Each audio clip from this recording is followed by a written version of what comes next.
70座咯喎，點睇先？你咁嘅標準身高1米78，其實咧坐上嚟嘅感覺咧，你話係咪好逼夾咧？都有啲朋友咧一直以為咧就70座咧就會好逼夾，有啲人可能覺得70座都係太多，坐起上嚟又冇咁寬敞，唔緊要嘅。除咗70座之外，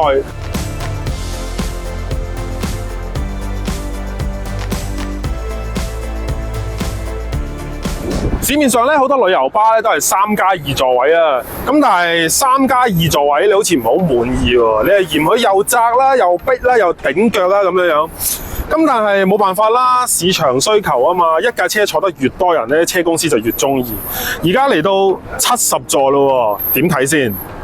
市場嘅現實就係咁，大家都係要接受噶啦。咁但係70座規格咧，之前就市場上得一個選擇，而家再嚟多一個選擇。咁就亞洲車身廠嘅 Asia Railroad 2車身咧，就正式推出70座位嘅規格。咁啊，亦都多謝亞洲車身廠今日同我哋安排咗2部車，帶大家一齊睇睇，到底係咪真係咁逼夾？尤其是你咁嘅標準身高1米78，坐落個司機位度，到底睇下會唔會係真係好似傳聞中咁逼夾啊、咁窄咁樣。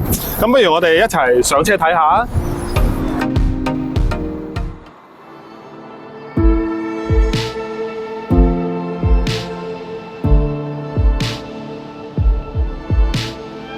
自從有本港嘅車身廠推出70座嘅規格之後咧，雖然係人都知啊，會坐滿70個人嘅機會咧都冇乜幾可噶啦。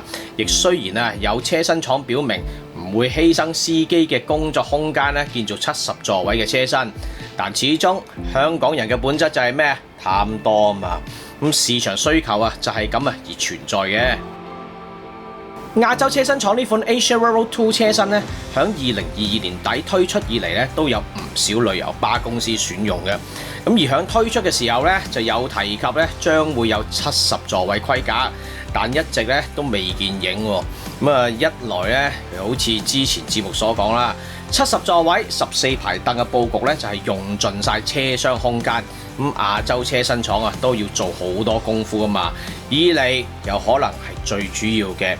驗車嘅嘢，大家明啦。如果有睇過我哋之前節目嘅話，都會知道70座位旅遊巴嘅佈局，駕駛室嘅空間改動就係重點所在嚟嘅。雖然我同黏叔叔喺之前嗰集節目都已經親身體驗過，覺得駕駛室嘅空間咧都叫做可以接受啦。咁但係每個司機都希望自己工作環境舒適啲、闊落啲咁噶嘛。亦都因為咁，70座位版本嘅駕駛室咧，就成為旅遊巴業界最多意見嘅地方啦。而至於亞洲車身廠呢一款 Asia Railroad 2 70座版本嘅駕駛室空間又會係點呢？咁梗係由我呢個標準身高1米78嘅人坐上去試一試佢啦。其實咧坐上嚟嘅感覺咧，你話係咪好逼夾咧？咁又未至於逼夾嘅。咁啊，但係咧張凳咧，其實我已經校到最後啦。你見到而家係最後嗰格。咁就我啊覺得，既然個凳後面都仲有少少嘅空間，如果呢個空間可以褪後咗大概2寸左右啦，咁其實坐落嚟咧就會更加舒服啦。咁啊，其實你見到我咁樣坐嘅話咧，即係踩油啊、踩鼻鈴啊咁樣樣，其實膝頭哥前面咧呢度都仲有幾多嘅空位嘅，咁啊唔會撞到標板啊，或者唔會撞到個軚盤組件啊咁樣樣啦。咁就坐落嚟嘅坐姿咧，其實有少少似以前揸一啲高地台嘅雙層巴士。點解咁講咧？因為呢條 H 啦，見到其實都幾垂直嘅，咁啊。個擋風玻璃亦都好近啦，我伸手可以摸到個擋風玻璃添嘅。咁如果一般嘅旅遊巴嚟講咧，咁呢個距離可能遠一啲啦。咁呢一個係有少少嘅唔同啦。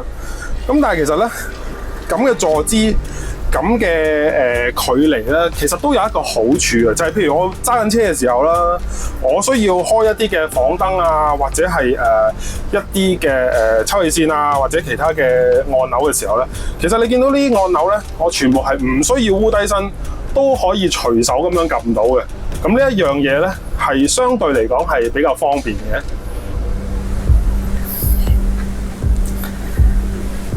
你想要多2寸啊？有啲難度喎，因為70座咧其實已經用盡晒成個車廂嘅空間㗎啦。咁但係咧過去亦都有唔少嘅朋友咧就以為70座咧就即係好似壓縮晒啲乘坐空間咧好逼仄咁。但係我哋都曾經講過，有啲法定嘅尺寸要求咧一定要跟㗎喎。譬如話個 leg room 最少要有230mm 啦，又或者整體嘅嗰個叫做乘坐空間最少要有650mm 啦。咁所以咧70座位咧就唔係話特別逼仄，只不過話咧係成個車廂嘅空間用到盡㗎啦。亦相信大家都唔需要再去爭拗㗎啦。咁況且亞洲車身廠可以選用嘅座椅坐落都算舒服嘅。但至於3+2嘅問題，容後再探討啦。有啲人可能覺得70座都係太多，坐起上嚟又冇咁寬敞。唔緊要嘅，除咗70座之外，仲可以選擇65座或者49座。3+2座位以外咧，都可以選擇2+2，甚至係而家開始喺香港出現嘅1+1航空飛機凳都得。只需要將你嘅要求咧，同亞洲車身廠傾一傾，你嘅設計都可以擺喺呢個車上面㗎。